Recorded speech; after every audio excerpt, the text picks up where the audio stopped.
So we have Elysian Brewing shutting down. We have Sierra Nevada releasing what was so-called a secret beer. We've got beer for sale at farmers markets and Athletic Brewing teaming up with Netflix.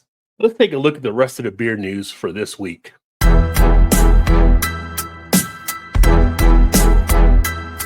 What's up, everybody? Rod J back again and started something new on the channel here. Going to be getting into a little beer news. Going to try to give you a weekly update at the end of the week. This is Friday, November 22nd. So going forward, hopefully we'll be able to share more of these beer news articles with you. So stay tuned if you like to keep up to speed on the things that are happening around the beer world. You want to definitely check back on this. So starting off, Elysian Brewing shutting down its production brewery in Seattle. One report is now saying that as many as 80 or 90 people will lose their jobs, while another one is saying, not that many people will be impacted. You make the call on that. You can see the information out there on the internet. I'm thinking two different sources, right? Is it coming from Big Brother saying not many people impacted? Because we know they are under the AB and Bev umbrella now. And the other one coming from the people actually in the plant saying they are going to be losing a bunch of people. So sad to see that they're actually going to be shutting down that production area there in Seattle. What they are going to do is still produce the beer so you can still get Space Dust and Night Owl and some of the other beers, but they're going to be running them through an AB and Bev facility. Imagine that. Well, you get in bed with the big boys, and that's what can happen sometimes. They're looking at the bottom line. They're like, I'm going to make some cuts. So unfortunately, that's what's happening to Elysian Brewing, and hopefully the people do respond and rebound from that and they end up being okay. But keep an eye on that out there, especially if you're an Elysian Brewing fan. You ever think about buying beer at a farmer's market? Well, in Massachusetts, they're actually working on a bill right now where you may be able to buy beer at the farmer's market. Pick up a little potatoes, a little tomatoes, bananas, and a 6-pack. I got no problem with that. So if you're in Massachusetts, something that might be coming your way, something to keep an eye on. Pretty interested, and maybe it'll catch on and we'll get it in other places around the country that have farmer markets. Obviously, right now, we're going into the winter, so most farmers markets are not going to be open, I guess, unless they're indoor. On to the next thing we have here. First non-alcoholic NA rock band beer. So we all know about the NA beers kind of sweeping across the nation now. Everybody's kind of getting into it. Surprisingly, there's not been one from a rock band. We see a lot of rock band beers out there for regular beers, but Deftones by Drink Sip is going to be the Deftones Tone Zero, a crisp non-alcoholic rice lager for the California-based alternative metal band Deftones. Interesting, just because it's taken a while for them to get an endorsement or to do something for a celebrity type thing, but that might be something coming your way. So for those of you that are into the NA beers, which I've gotten into myself here on the channel, you see me do things with Go Brewing. I've also done things where I shared Athletic, and I got some other ones upcoming, which reminds me, if you are a fan of Go Brewing,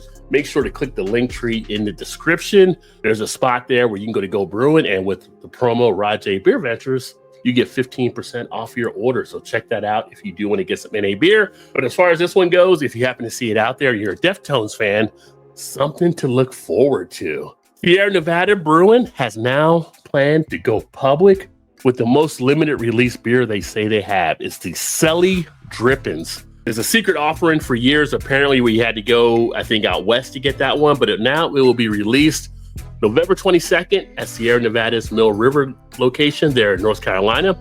So if you do get into the Carolina area, make sure you actually swing by if you can to Sierra Nevada if you want to get this new limited release that is finally available in other spots. So our buddy there, Chase, Nutmeg to Palmetto, if you get up that way, there's something, to do. Road trip, head up there, get yourself one of those Celly Drippins. Let us know how it is, because I would like to get my hands on it for reading about it. And Sierra Nevada, they don't do much wrong. In fact, I don't know if they did anything wrong. Everything I seem to like about them is pretty solid, actually. So there you go. Athletic Brewing and Netflix are teaming up for the Marine Odyssey IPA, a limited edition hazy IPA that features what they call majestic hops and a delicate grain blend for a bright and refreshing drinking experience. Not sure how it really ties into Netflix. Kind of interesting because you have a streaming service teaming up with a non-alcoholic brewery or just a brewery in general, but you may see some things pop up. Again, for all the NA fans, here's another one to give you like a feel of a hazy IPA without the alcohol. Red Hook Brewery is teaming up with Montlake. They're launching the Montlake Game Day Gold Lager. So this will be in support of Washington athletes. It's bright, it's light, balanced lager, they say, with a 5% ABV. I haven't had a Red Hook in a long time. I haven't even seen a Red Hook, I don't think, in a long time. So it's kind of interesting. Now, Red Hook, again, is one of the ones under the macro big boys, but, you know, they're supporting some students and stuff here. And I got nothing against the Red Hook beers. I have actually enjoyed them over the years, but it's just something I haven't seen as much. So it's nice to know they are still kicking around. But if you happen to see that out there, just know they actually are doing that to support some of the University of Washington athletes. So good part on their end. Interesting fact. So we know Stone Brewing was purchased by Sapporo, but Stone Brewing is now going to cease all international exports and just focus on distribution in the States. Kind of interesting. They have an international partner that runs everything, but they're not going to be going overseas now. For those of you also in the UK, part of the piece came out talking about you might want to stock up if you see Stone out there, because they will not be getting the future distribution when this goes into play. Stone is one of the other ones I don't see a lot of as much now. They're still out there, obviously. But if you are overseas, make sure you collect those Stones if you like that beer and you want to keep them around for a bit. Here's a question for y'all out there. And this was off a news item, but it's more just a question piece. And y'all can let me know what y'all think in the comments. Should children be allowed inside a brewery? One brewery is now challenging that. Notch Brewery up in Northeast, and I believe Notch, I want to say they're in the New England area, but I can't remember which state offhand, but they announced a change to their kids policy. They would now expand the 21 plus after 6 p.m. rule to 7 days a week and not just a weekend. So they had limited where you had to be in there of a certain age at a certain point, but now they're going to just go ahead and do it from 6 o'clock up. What is your feel about that? Should children be allowed inside a brewery?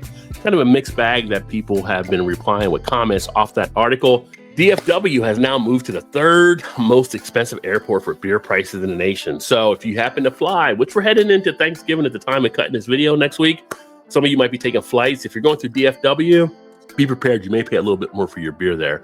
Although when you're at an airport, do you really worry about the price of beer? I feel like when you go to the airport, you know it's going to be more than usual. New Guinness Bonio Stout is one that has just come out, that Guinness has come out with, working with the Brooklyn Brewery. Garrett Oliver spearheaded the situation here, the brewing of this, and is here to honor African heritage and Irish tradition as part of the Brewing for Impact campaign. So this is a new one that just came out. I believe the ABV on it might be 6.2. Only thing is, right now you can only get it at 2 locations.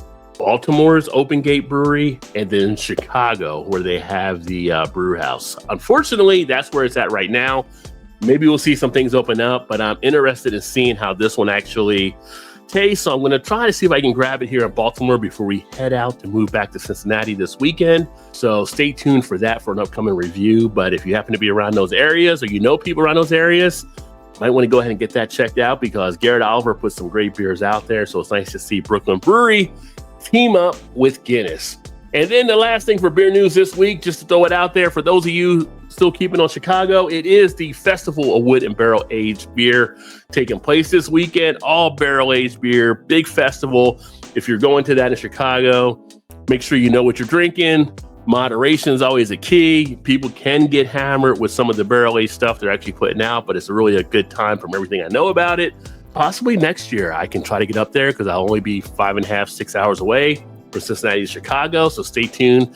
I might be coming your way, Chi-Town, for that type of festival. But Dave and Beer in Front, I think he's attending. So check out his channel, his show. Mal, who's on here usually with us from Imperfectly Me Craft, if she does go, since she's one of the breweries there, we will definitely get an update with her when we're back in a few weeks. But yeah, a nice little thing taking place up there. So if you're going, I hope you enjoy and hope you have fun.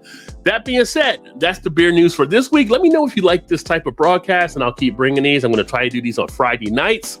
Hopefully you enjoy. Hopefully you have a great weekend. And hopefully next week you have an excellent Thanksgiving. That being said, I will catch you next time.